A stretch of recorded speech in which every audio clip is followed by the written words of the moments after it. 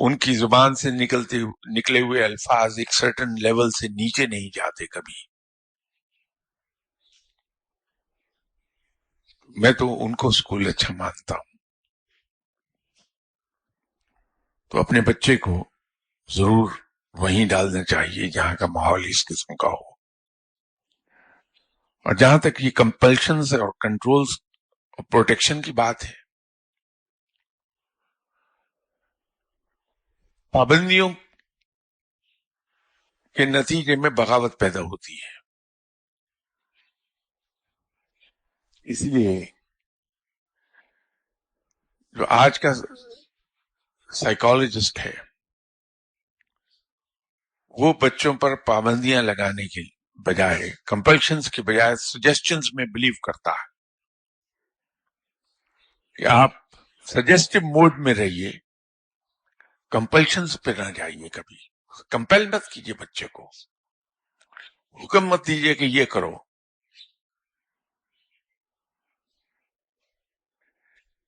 ہم پاکستانی ماں باپ اور of course Indian sub continent میں جتنے بھی ملک ہیں، وہاں شاید ہم بائی نیچر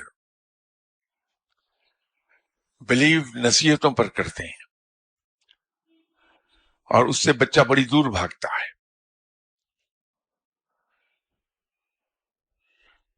یہ کہنے کے بجائے کہ ڈو دس، اگر ہم اس کو یہ کہہ دیں کہ excellent, you did a very good job, I think we can still improve upon it, you can try it, you can do it this way, بچہ فوری طور پر ادھر کو مائل ہو جائے گا. جو ہم کرانا چاہتے ہیں وہی کرے گا. سجیسٹو موڈ میں رہیے، نصیحتوں کے موڈ میں مت جائیے.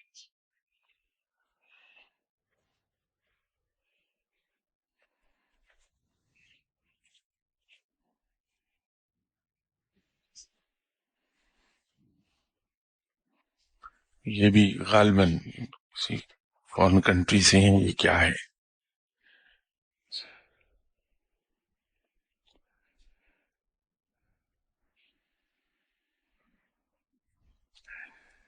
یہ سوال عام کتابوں میں اس کا جواب مل جائے گا. Is it allowable in Islam to offer prayers during traveling in car if there is a surety that namaz time will be finished by the time of reaching home? Actually, I use pick and drop service by van. اگر نماز کا وقت جا رہا ہو تو اپنے امکانی حد تک ڈٹرمن کر لیجئے کہ گاڑی جس رخ پر سفر کر رہی ہے اس وہاں خانہ کعبہ کس رخ کو ہے، ادھر کو رخ کر کے پڑھ لیجئے. میں اس میں میجر ایمفیسس ہے امکانی حد تک، جہاں تک ہمارا گمان، غالب گمان یہ ہو کہ غالباً خانہ کعبہ اس ڈائریکشن میں ہوتا ہے. ایک رف آئیڈیا ہمارے پاس ہے. آف کورس سیزن جو بدلتا ہے اس کا رخ سلائٹلی چینج ہوتا ہے، لیکن ایک جنرل آئیڈیا یہ ہے کہ ویسٹ کو خانہ کعبہ ہے پاکستان میں، تو ہم ویسٹ کی طرف رخ کر کے پڑھ لیں. چلتی کار میں پڑھی جا سکتی نماز. اگر یہ گمان ہو کہ وقت نکل جائے گا ہمارے ہاتھ سے تو نماز چھوڑنے کی نسبت یہ بہتر ہے کہ غالب گمان حد تک ہم یہ خیال کر لیں کہ خانہ کعبہ اس ڈائریکشن میں ہے، ادھر کو منہ کر کے پڑھ لیجیے.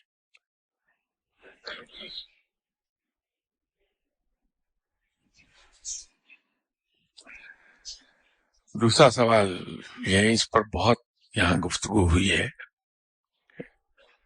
If Shab Qadr occurs on 23rd in some country, would it occur on 23rd in other countries as well? Or it can occur on 25th, 27th in Pakistan? اس پہ بہت گفتگو ہوئی ہے ہماری. یہ آپ کو اس پر غالباً 2 گھنٹے کی گفتگو مل جائے گی، مختلف قسطوں میں ہوئی بھی. آپ ان دونوں صاحبان سے ریکویسٹ کر لیجئے، ٹیپو صاحب یا صابر صاحب سے. یہ بڑی خوشی سے آپ کو اس کی ریکارڈنگ پیش کر دیں گے یا آپ کو بتا دیں گے کہ کہاں کہاں یہ ہے اس پر ذکر. اور جیسے میں نے پہلے بھی عرض کیا تھا کہ یہ ساری سروس فری آف کاسٹ ہے. You don't have to pay اینی تھنگ. میں نے لاسٹ ٹائم جب یہ کہا کہ یہاں ہر چیز فری آف کاسٹ ہے تو میں نے لائٹ پوائنٹ پر ایک بات یہ کہہ دی کہ خود میں بھی یہاں مفت میں اویلیبل ہوں، کوئی لے جائے اٹھا کے مجھے. تو اس کے 5-6 امیدوار پیدا ہو گئے. انہوں نے کہا کہ آئیے شاہ صاحب کے لیے. تو ان کو پھر ڈرانا پڑا یہ کہہ کے کہ بھائی میری خوراک بہت ہے، کھانے پہ خرچہ بہت ہو جائے گا آپ کا. تو آج یہ غلطی نہیں کر رہا کہنے کی.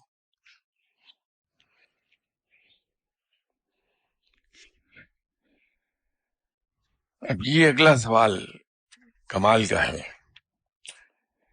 I really like it. I want to know what Allah feels when we say namaz for him. I mean, he is beniyaz and he does not need my namaz or whatever I do. It's $1 million question. لیکن اس کا جواب دینے کے لیے پہلے مجھے اوپر جانا ہوگا تاکہ اللہ سے میں پوچھ سکوں، اور اوپر گیا ہوا واپس آتا نہیں آپ کے سوال کا جواب دینے کے لیے. بھائی اللہ تعالیٰ کو بڑی خوشی ہوتی ہے جب ہم اس کی غیر مشروط بندگی کرتے ہیں. اطاعت ہی نہیں، بندگی غیر مشروط کرتے ہیں. کیونکہ اطاعت کمپلسو ہو سکتی ہے کہ اس کا حکم ہے اس لیے ہم اس کی اطاعت کر رہے ہیں. بندگی خوشی کا سودا ہے، اپنی مرضی کا سودا ہے، کہ جہاں انسان جذبے کے ساتھ اپنے رب کی حکم کی تعمیل کرتا ہے، اس لیے نہیں کہ وہ میرے رب کا حکم ہے بلکہ اس لیے کہ میرے رب نے یوں ہی چاہا ہے. دونوں باتوں میں بہت فرق ہے. حکم کی تعمیل کرنا اور اپنی خوشی سے کوئی فعل سر انجام دینا کہ میرے رب نے یوں ہی چاہا، بہت فرق ہے دونوں میں.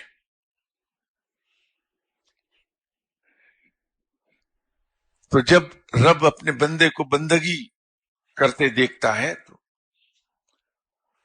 وہ راضی ہوتا ہے.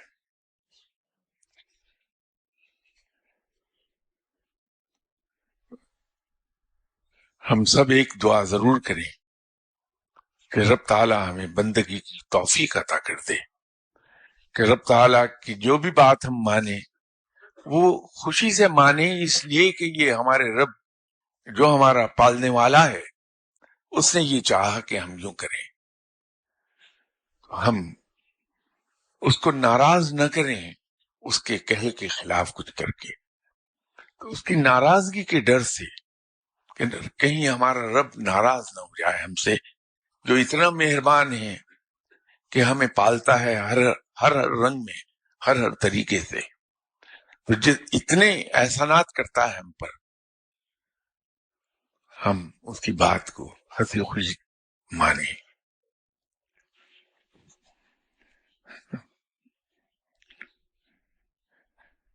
ابھی 10-12 دن پہلے میں اسلام آباد میں ایک فنکشن اٹینڈ کر رہا تھا. وہاں بہت سینئر آدمی، وہ ان لوگوں نے کہا ہوگا کہ وہ بیٹھا ہے ادھر، وہ چلے آئے کہ میں آپ سے ملنا چاہ رہا تھا. بسم اللہ، ضرور ملیے. انہوں نے کہا کہ شاہ صاحب ایک بات عجیب سی سمجھ میں آئی ہے. ان کی کچھ بات کا حصہ میں بالکل گول کر رہا ہوں کیونکہ اس میں میری خود ستائی آ جائے گی، وہ میں نہیں چاہتا. انہوں نے کہا کہ ایک بات ہم نے سیکھی ہے اور اس کو میں نے ایکسرسائز کیا، اور وہ یہ ہے کہ محبت سے ہر کام نکل جاتا ہے، ہر کام ہو جاتا ہے.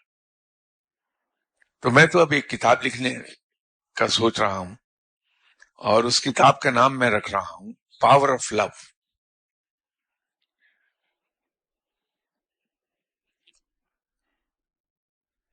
انہوں نے ایک صاحب کو آواز دی اور میرا تعارف کرایا کہ ایک ریاست کے پرنس ہیں یہ، اور میں جانتا ہوں ذاتی طور پر بہت اکھڑ اور موزور انسان۔ وہ کہنے لگے دیکھیے میں جو کہ میں نے سیکھا اس کا ایک نمونہ آپ کے سامنے پیش کرتا ہوں۔ انہوں نے کہا کہ فلاں پرنس کو بلا کے لائیے۔ ان سے کہنے لگے کہ ان سے ذرا پوچھیے کہ ان کے والد صاحب کا نام کیا ہے۔ تو میرے بغیر پوچھے اس پرنس نے جواب ان کے بارے میں دیا کہ یہ ہیں۔ تو کہنے لگے اچھا تم جاؤ۔ تو مجھے کہنے لگے دیکھیے یہ میں نے سیکھا ہے، تو میری ساری اچیومنٹس محبت کے زور پر ہیں، یہی میں نے سیکھا ہے۔ تو مجھے خوشی ہوئی کہ چلیے ایک انسان نے کچھ سیکھ لیا۔ تو یہ محبت جو ہے، تو اللہ کی جب بندگی ہم کرتے ہیں محبت کے ذریعے، سزا کے خوف سے نہیں، حکم کی تعمیل میں نہیں، بلکہ اس کی محبت میں اس کی بندگی ہم کرتے ہیں تو وہ راضی ہوتا ہے، اور رب جس سے راضی ہو جائے اس پر اس کی خاص رحمتیں نازل ہوتی ہیں۔ تو جب ہم اللہ کے حضور نماز قائم کرتے ہیں، ادا نہیں کرتے، قائم کرتے ہیں، اور اس میں جذبہ محبت کا شامل ہوتا ہے کہ میں اپنے اس رب کے حضور پیش ہو رہا ہوں جو صحیح معنوں میں ساری دنیا کا رب ہے۔ تو جب خوشی سے نماز انسان پڑھتا ہے اس سے رب کی رضا حاصل ہوتی ہے۔ یہ کچھ سوالات رہ گئے، یہ انشاءاللہ تعالی بشرط زندگی اگلی اتوار ان کے جوابات پیش کرنے کی کوشش کروں گا۔ اس وقت تک کے لیے خدا حافظ، السلام علیکم۔